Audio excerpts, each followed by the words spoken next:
ছিল, এই তো দেখো বেবি ডল হয়ে গেছে।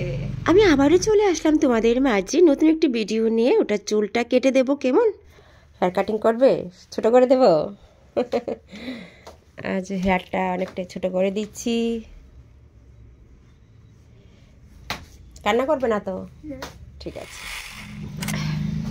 এবার বলো ঠান্ডা লেগেছে না? এই তো দেখো, আর মা তো খুব টেনশন করছিল আমার মেয়ের নাকি ঠান্ডা লেগে যাবে অঙ্গিকদি। ঠিক আছে, ঠান্ডা লাগেনি তো। হেয়ারটা ধুয়ে ধুয়ে একদম পরিষ্কার এখন কাটিং করে দেব। মামুনির চুলটা নাকি একদম ছোট করে নেব, কারণ সামনে পরীক্ষার মধ্যে চুলটা গোছাতে খুব প্রবলেম না রে না? আচ্ছা, তো যদি একবার বের করে দিই তখন খুশি হবে মনটা? না। কেন? আমি তো চাইছি একদম বের করে দেব, ছোট মানে ছোট। নোলা ইলিশ নিয়ে এসেছে। ঠিক আছে, চলো দেখি। আমি তো একদম ছোটই করে দেব। কেমন? শ্যাম্পুর গন্ধটা সুন্দর। আচ্ছা, এফ্রনও পরিয়ে দিলাম।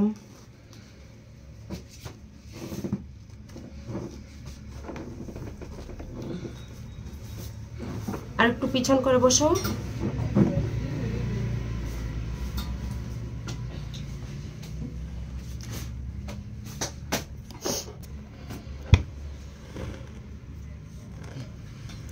না কেন মামনি?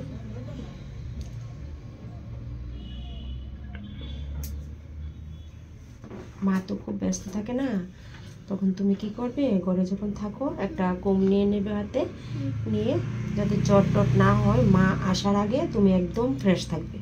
যে মনে করবে মা সারাদিন পরিশ্রম করে আসে, মা যদি তোমাকে দেখে তুমি এলোমেলো হয়ে আছো, মা খুব রেগে যাবে তখন, বুঝেছো? তো আমি ফার্স্ট কী করেছি, হেয়ারটাকে সুন্দরভাবে ধুয়ে দিয়েছি। ফার্স্ট যদি ধুয়ে নিই তাহলে হেয়ার কাটিংটা করতে খুব সুবিধা হয়। যেভাবেই কাট দিই না কেন একদম ঠিকঠাক সম্পূর্ণ। তো মার তো রাগার দরকার নেই, তুমি একদম ফ্রেশ সুন্দর হয়ে থাকবে। কেমন? আর ওরা এখন ছোট, ওরা ওদের হেয়ারের যত্ন করতে পারে না, তো ওদেরকে এখন হেল্প করে দিতে হয়। একটু ঘুম ঘুম পাচ্ছে, দুপুরে একটু খেতে ঘুমাতে লাগে। এখন গিয়ে খাওয়া দাওয়া করে ঘুমিয়ে যাবে, মামাকে ডিস্টার্ব করবে না। কেমন? যাই হোক, আমি টুকটুক করে সামনে থেকে পিছন অবধি হেয়ারটাকে কতটুকু বড় ছিল তোমরা দেখে নিয়েছো। তো ওই হেয়ারটাকে আমি ভীষণ আরও ছোট করতে চেয়েছে, তো দেখতে ভালো লাগবে না। তো যাই হোক, আমি যতটুকু পারি ছোট করে দিচ্ছি, কারণ সামনে তো পরীক্ষার মধ্যে ওদের হেয়ারের যত্ন করতে খুব ভীষণ অসুবিধা হয়।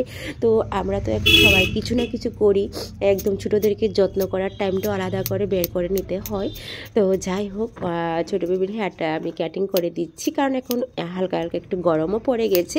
ওই গরমে হেয়ারের যত্ন নেওয়াটা অনেকটাই কষ্ট। ওরা স্কুল থেকে এসে প্রচণ্ড ঘাম হয়ে যায়, তো হেয়ারটা খুব অসুবিধা হয়।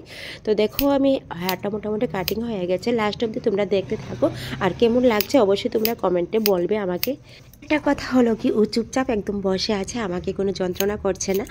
আর আরও অনেক অনেক অনেক বেবিরা আসে, আমার ভীষণ অসুবিধা হয় ওদের হেয়ার কাটিং করতে। ওরা ভীষণ দুষ্ট, ভীষণ আমাকে যন্ত্রণা করে, মানে খুব ভালোবাসে। তো তাই আমার মেকআপের এই জিনিস সেই জিনিস সমস্ত কিছু হাতে ধরে নেয়। তো তার মধ্যেই, আর হাতে তো মোবাইল থাকে, তার মধ্যে আমার ওদেরকে সামলাতে হয়। যাই হোক, চলো আমি আজ কাটিংটা করে দিচ্ছি। আর এইটুকু চুল আমি কেটে নিয়েছি, আর এখন আমি হেয়ার ড্রাই করে দিচ্ছি। আর হেয়ার ড্রাইটা করার সময় দেখো, তখন হালকা হালকা একটু ঠান্ডা লেগেছিলো। আর হেয়ার ড্রাইটা আমি যে করছি তখন কিন্তু হিট আমি বেশি দিইনি, একদম নর্মাল টেম্পারেচারে আমি সেই হিটটা দিয়েছি। তো যাই হোক, হেয়ারটা আমি সম্পূর্ণ শুকিয়ে দিচ্ছি, শুকিয়ে তারপর ফুল রেজাল্ট তোমরা দেখে নিও কেমন হয়েছে। আশা করি তোমাদের কাছে ভালো লাগবে। তো অবশ্যই যদি ভালো লাগে তো অবশ্যই তোমরা শেয়ার করতে ভুলো না, কিন্তু তোমরা একটা শেয়ারে আমার কাছে অনেক অনেক ভালোবাসা, আর লাইক কমেন্ট তো অবশ্যই তোমরা করবে। আর তোমাদের ভালোবাসায় আমি ভিডিওগুলি করছি, তো আশা করি তোমরা আমাকে খুব ভালোবাসা দিয়ে থাকবে। তো দেখো অলরেডি আমার হেয়ারের স্টাইল করা, হেয়ার কাটিং করা, আর কতটুকু লম্বা ছিল ততটুকু তো তোমরা দেখিয়ে নিয়েছো। আর এখন দেখো ফুল ফাইনালি আমার হেয়ার ড্রাই হয়ে গেছে, হেয়ার কাটিং হয়ে গেছে। আর আমার স্টুডিওটা হলো Agartala fire service nearby কলের অফিসের পাশে। তো অবশ্যই তোমরা যে কোনো কাজ এখানে করা হয়, বেশিরভাগ এখানে কিন্তু সমস্ত সব কিছু পার হয়, মেকআপ হতে শুরু করে তারপর সব কিছু। এখন আমি দেখো পিছনটা ঝেড়ে দিয়েছি, সমস্ত কিছু নিট অ্যান্ড ক্লিন হয়ে গেছে। এই তো দেখো বেবি ডল হয়ে গেছে। কেমন লাগছে টুনটুনি? ভালো লাগছে? তো চারিদিকে দেখিয়ে দিচ্ছি কেমন ছিল। আর একদম so final result, so nice. ভালো লেগেছে? মাও এখন খুশি হয়ে যাবে। দি তুমি খুশি তো? একদম একদম খুব সুন্দর লাগছে বেবি ডল। তো Tuntun okay tata tata tata tata.